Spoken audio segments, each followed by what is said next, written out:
What y'all laughing at? Don't worry about it. Yeah, no. Business. What up, Steve? Speaking of business, the Cleveland Cavaliers have some business to take care of this offseason, whether it's a coaching change, whether it's a roster change. We know changes are coming to the Cleveland organization. And Jason, we've talked the last few days about potential moves. You had talked about last week believing we had seen the core four together for the final time. The two pieces that seem most likely to be moved if the Cavs go in that decision are Jarrett Allen and Darius Garland. If those two, for the sake of this conversation, the two we're focusing on, who has more trade value this summer, DG or JA? I poked around a little bit last week after the Cavs were eliminated, and the answer I kept getting was JA. Really? Yeah. I heard the same thing, by the way. The same thing. I thought it'd be DG. It surprised me a little. I had one guy say it's not even close. It's Really? JA, and I had another one say it's close.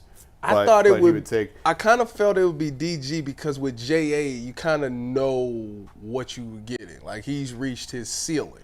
Well, he had a great year. He did. JA is coming off a great year. Darius is not. His contract is much more manageable than Darius's number going forward. I think that's the biggest piece right there. That is. I poked around a little bit too. I also heard JA. It wasn't close. I didn't hear that. Yeah. But think about centers. In today's basketball era, like what Jarrett Allen brings to a team, he fits in with everybody. There is not a single – now him and Rudy Gobert couldn't fit together, theoretically speaking, but Jarrett Allen fits with any other four players on the court outside of a non-shooting five. Which is what the Cavs have. Just saying. Which is what – but there are teams around the league, and I'll use Oklahoma City for an example, just as an example. Yeah.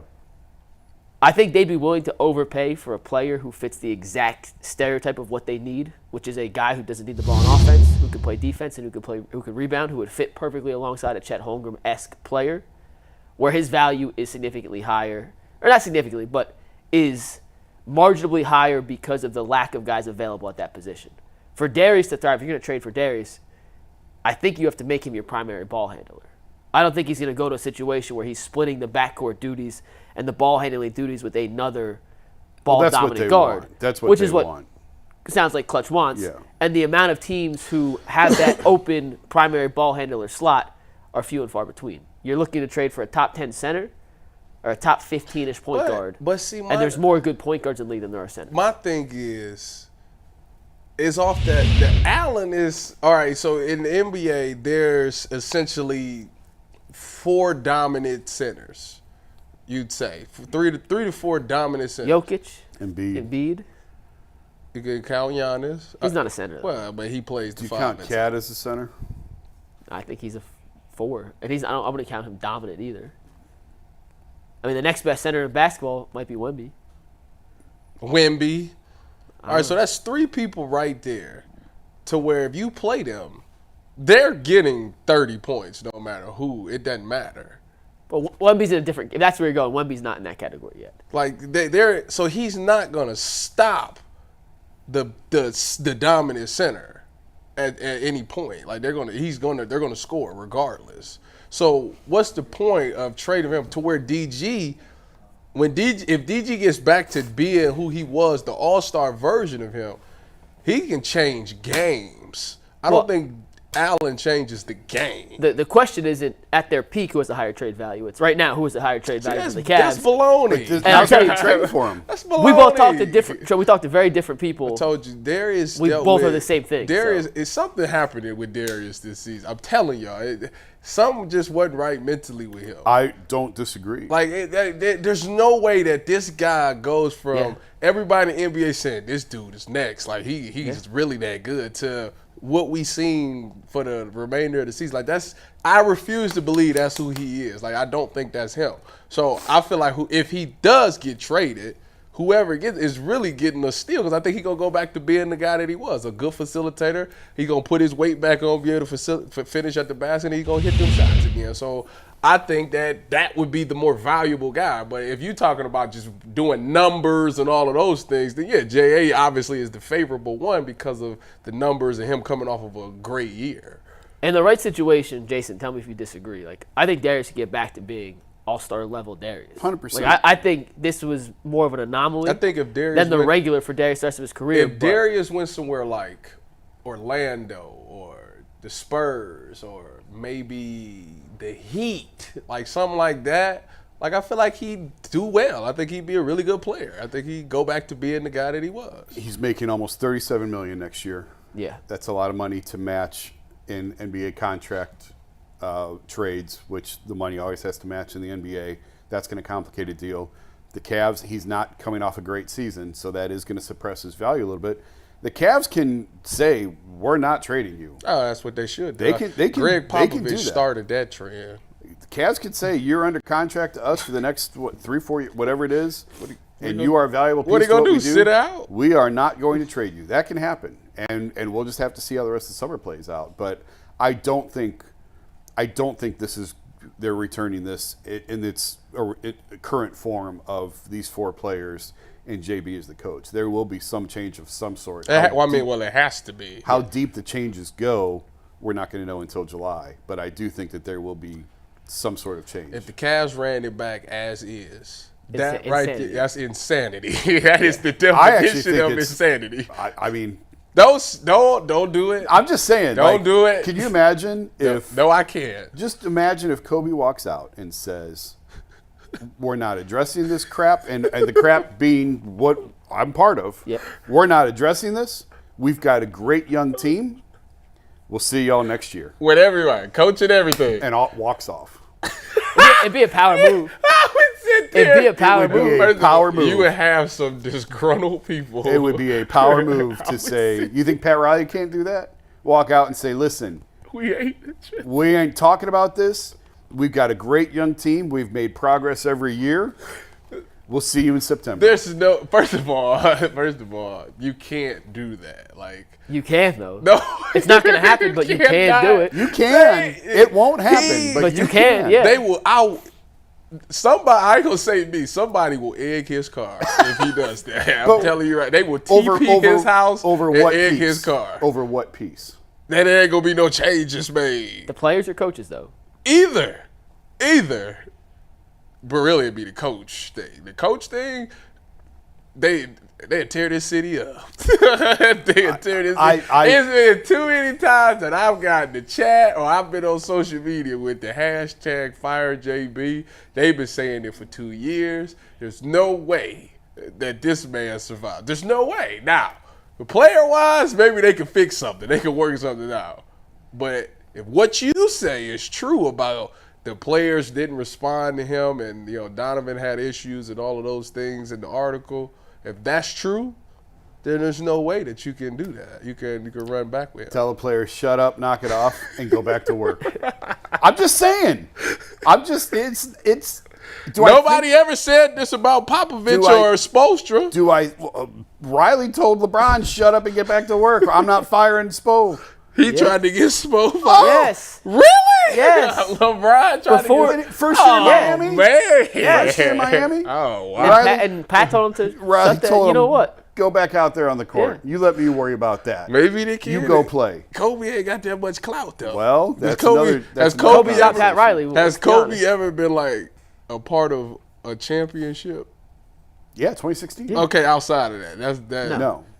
Yeah, No, he don't was- got that clout there. I'm just saying it has been done. Where The only way I'm gonna I tell remember- you, I'm gonna tell you right now. This is the only and way. again, I don't think this is going to happen. I want to be clear on that. I don't think. It's I just gonna, want but you to know the only way that Kobe can pull a move like that and nobody absolutely TPs and eggs his car is if in the following 30 minutes they hear LeBron James have opted out and decided to come back to Cleveland. If that happens, they can run it all back and nobody will say a thing. You know what's funny along these terms is David Griffin tried that with David Blatt. Blatt's first year here because it was clear Blatt was in over his head, and there was so much noise that Griff called a press conference and basically said, "This is not a vote of confidence. Do not write it that way. He doesn't need it. He absolutely needs it."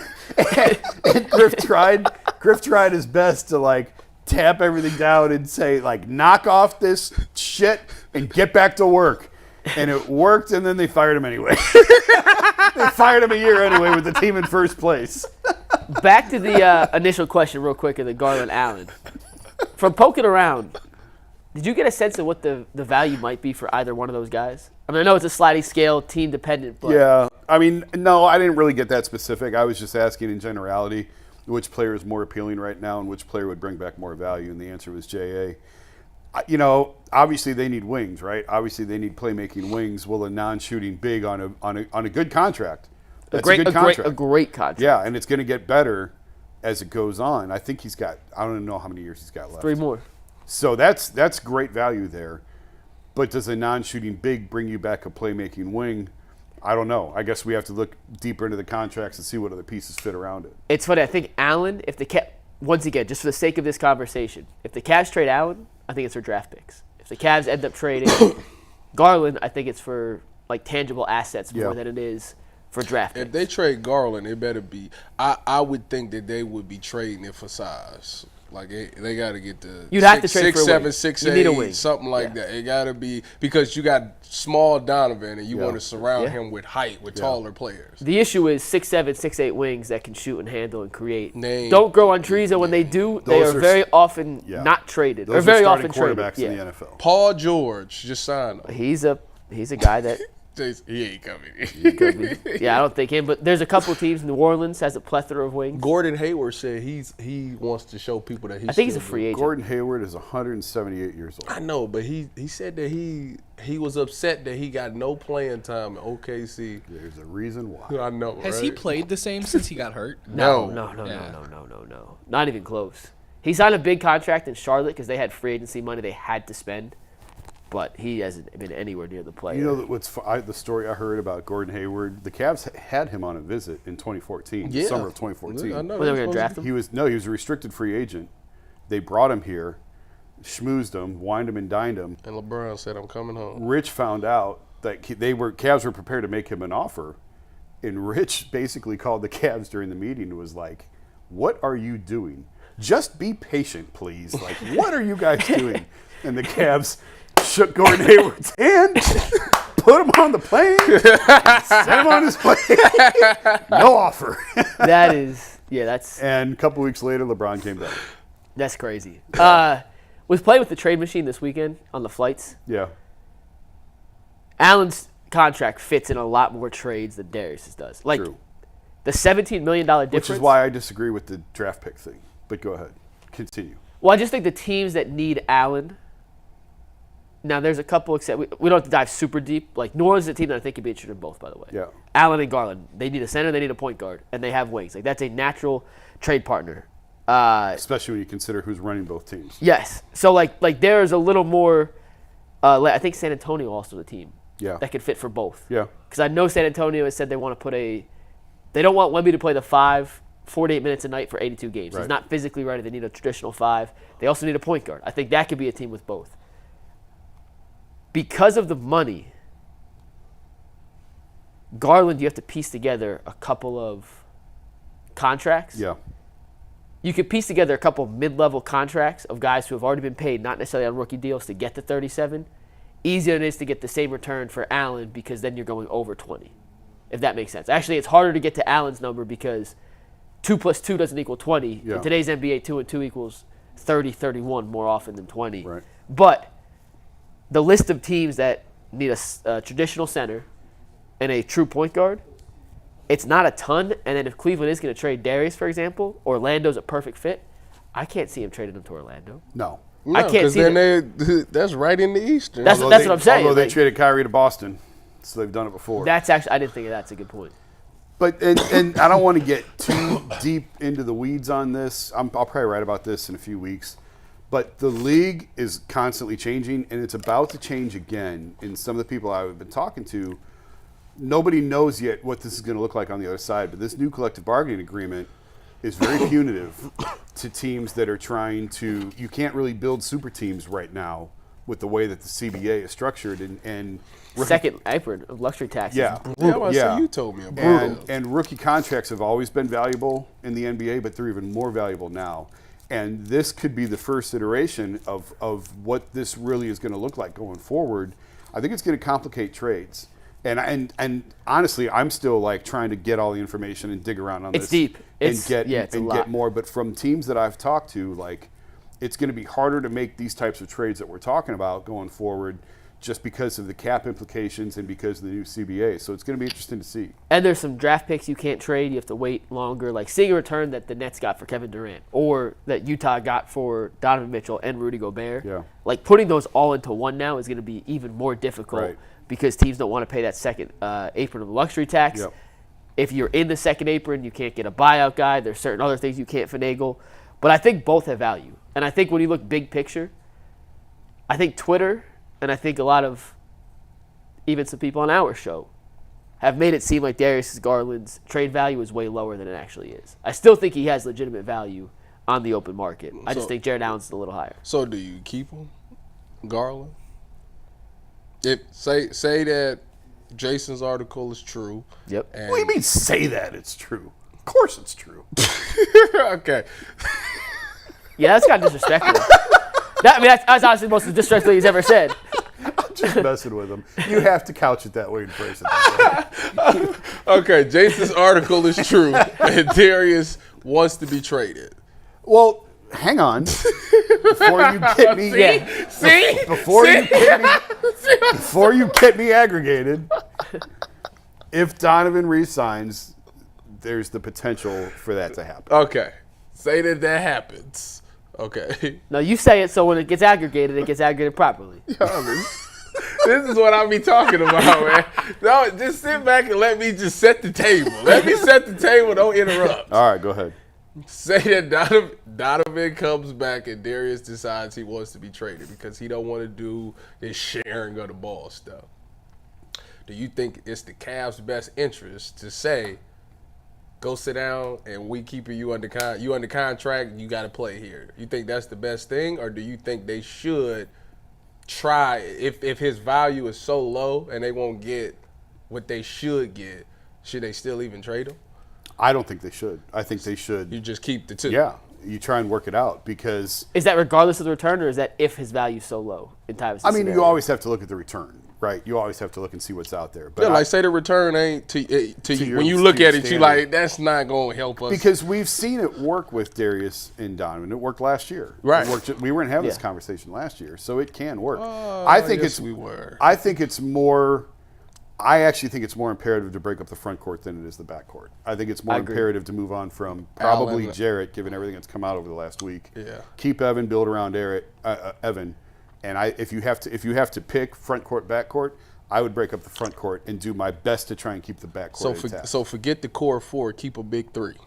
Keep a big three, especially if you get Donovan back. I agree with Jason that the front court issue is more of an issue than the back court problems. I would still explore a trade. Like, you always have to be looking at Yeah, trade. I'm not saying don't And do if, that. if but you could get – the thing is when you trade a player of Darius's caliber, an all-star player on that contract, 9 out of 10 times you're getting 75 to 85 cents in return.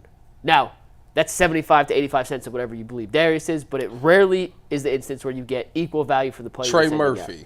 for Oh, Darius. done. Gone. Done. Straight one for one. Well, New Orleans would never do if that. the The numbers money- matched up money's 1 not for even 1, close. you would do that.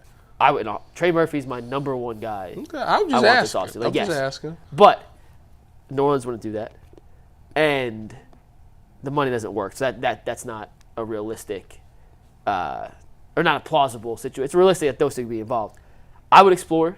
If you can get wings, I think you need wings. I think the biggest issue with this roster this year was the fact that they had a 6'4" Max Strus playing the 3, and at times a 6'5" Isaac Okoro playing the proverbial stretch 4 in the playoffs. He was 6'7" And they are this just whole time. no, he's not, and he's 6'5" with an afro. So take that as what it really is. He's probably 6'4", and Max Strus is probably not 6. Whatever. They're the smallest wings in the entire league. You need size, you need creativity from the wings.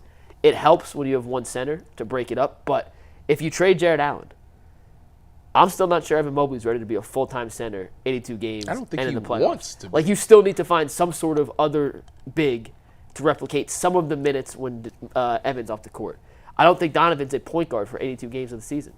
Like, I still think he needs to share the backcourt creation With who? load. That's not the right word, load, but, like, I don't think he's a full-time 82-game point guard. I I think he'd fill in, but I still think if you trade Garland, if you trade Allen, you're creating other holes that you still need to address. It's not just as simple as, slide Donovan there, slide Evan there, and all the problems are solved. How tall is Karis LeVert? 6'5", 6'6". I think it was very interesting during the playoffs that when it was Karras and Donovan or Karras and DG, that the offense looked better. Like they just flowed better. And that's when I said to myself, that's the first time I was like, that small guard thing really don't work. Like, because his size makes it a lot better. So that's when I was like, that was the only time in the past 2 years since Donovan been here that I was like, maybe they do need to move on from the small guard thing. We also saw in the playoffs, and it was the third quarter of Game 2, when the game they won. It was Game 2, right? Yeah, Game 2. Yeah. Mm-hmm. That was exactly why you paired Donovan and Darius. You had two guys with elite creation skills, forcing the defense into absolute hell trying to rotate and recover. The issue is we only saw that in the playoffs in one quarter. And Darius had 11 points that quarter. He had 14 for the game. The other 3 quarters of that game, he wasn't the Darius that you needed him to be. But in that one quarter, that was the perfect microcosm of the best version of that backcourt. I need to talk to him. Darius, what happened, bro? What It was a season from hell. He's better than that. He's way better than that. I think we all agree. I just like, what happened? Like, to the point where you don't even really want to shoot the ball. Like, what happened? What happened? Like, who took his confidence away? I don't know. This is a bad year. And to the earlier point you were making about 85 cents on the dollar, it's been a long-standing thing in the league is 4 quarters don't equal $1 in the NBA. The NBA is driven on stars. If you trade a star and you get back 4 really good role players, you're not as good as you were with 1 star. So 4 quarters does not equal $1 in the NBA. It hasn't for 30, 40 years. But I'm wondering now, and I actually asked somebody this last week, does 4 quarters equal $1 now with the new CBA? And the answer was nobody knows yet. We just don't know. We don't know the answer. Did the new CBA happen already, or is it going to happen?